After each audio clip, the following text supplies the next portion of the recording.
The world of Runeterra might be one of the most fascinating and intricate fantasy settings in modern gaming. While League of Legends is commonly associated with its wildly popular competitive scene, Riot Games have been taking great strides in recent years to flesh out their world and the characters that reside within, even going so far as to reboot the entire story in 2015. While this push for a deeper narrative has been widely appreciated by the game's lore community, the results have been controversial at times. With a retconned world came the need to retcon characters. Riot has made a substantial effort in the last few years to reimagine the backstories of League's iconic champions to fit them into the new lore, but not every change has been met with positive feedback. Let's face it, no writer is perfect and hindsight is 2020, so a number of characters throughout the years have been left with less than stellar backstories compared to most of the roster. Still, it is my firm belief that criticism should always be supplemented with suggestions and feedback for improvement, which is what we're here to discuss today. Hello and welcome to Runeterra Rewrites, a series in which I'll be offering my own takes on League's most controversial stories and champions. My aim is simple, to propose alternative versions of these stories that better match the characters' themes and concepts, without needing to alter anything regarding their in-game designs or voice lines. With all that being said, please sit back, relax, and let us begin, shall we?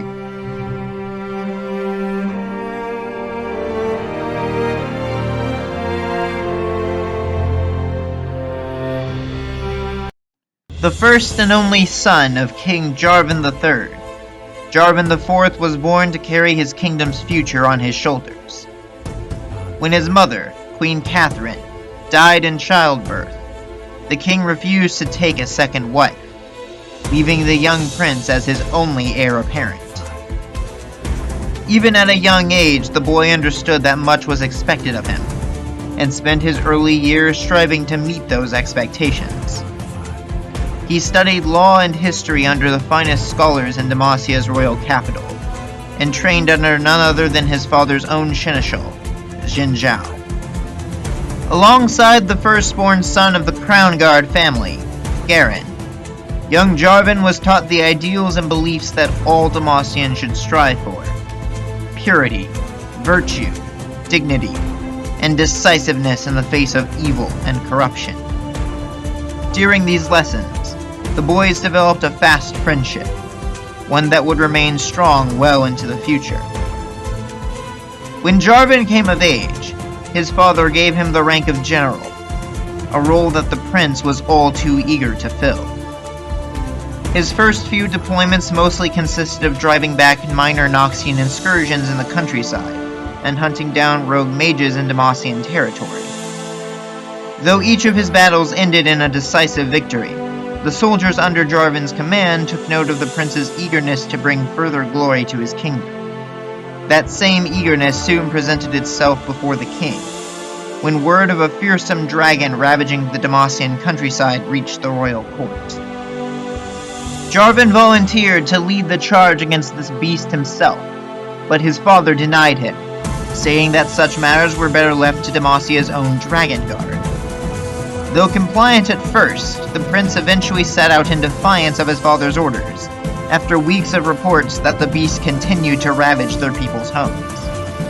Gathering up his best and most loyal soldiers, Jarvan led his forces east, near the edge of the Silent Forest. Eventually, they tracked the beast to a scorched hillside, where it was resting not far from the remains of what had once been a farm. What ensued was a massacre, and even with the element of surprise on their side, Jarvan could do little else but watch as his soldiers were burned or devoured by the great beast. Dragon sightings in Demacia were relatively common, but this creature was different. She wielded a primal fire that seemed to burn the very air itself, and possessed an intelligence far greater than any mere beast. In the end, the remnants of Jarvan's army gave their lives to ensure the prince could escape, reminding him that as the sole heir to the throne, he had a duty to live on, no matter what. Begrudgingly, Jarvan fled the scene, clutching his wounds with one hand and a tattered banner in the other. He stumbled forward blindly, eventually making his way into the silent forest before collapsing. When next he woke, the prince found himself in a bed, his cuts and burns being tended to by healers. The healers informed Jarvan that he'd been found by a peculiar girl with horns and scaly purple skin. Curious, Jarvan sought out the stranger to whom he owed his life, despite protests from his caretakers that he needed rest. The prince caught the young woman just as she was leaving the city, and though her appearance was indeed unnerving, Jarvan nonetheless pleaded to know her name. The stranger introduced herself as Shyvana, the daughter of the fire drake Yvva. She explained that she was on the run from her mother, and that it was her fault the beast had come here. Though others might have cast Shyvana out for bringing death and destruction to Demasia's countryside, Jarvan quickly recalled how he had led his own soldiers to a meaningless end, against a foe they were not equipped to face. Overcome with the shame and grief of his actions, but knowing that he couldn't allow such thoughts to consume him, Jarvan offered Shyvana a proposal.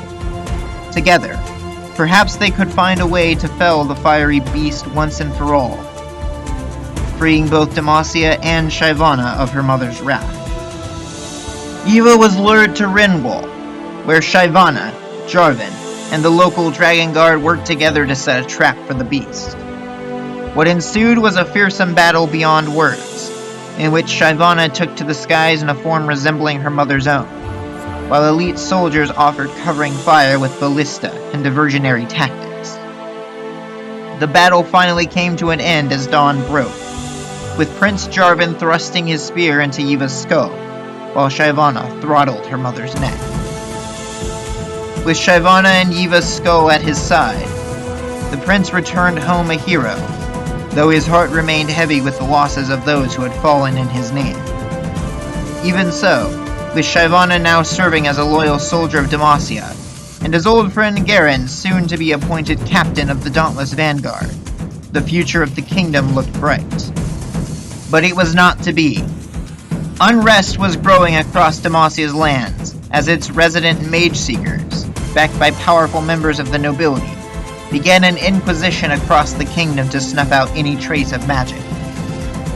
This, in turn, has led mages across Demacia to band together in revolt. Led by a man named Silas, these rebels seek to upend the very foundations of Demacia and create a land where magic is allowed to run free. Though initially sympathetic to their plight, recent events, such as the harrowing and the assassination of the king, have left Jarvan with a deep-seated bitterness toward magic, and all who would practice it. Now, as confusion and fear spread across Demacia, Jarvan IV has done everything in his power to allay the people's fears and restore order to the kingdom.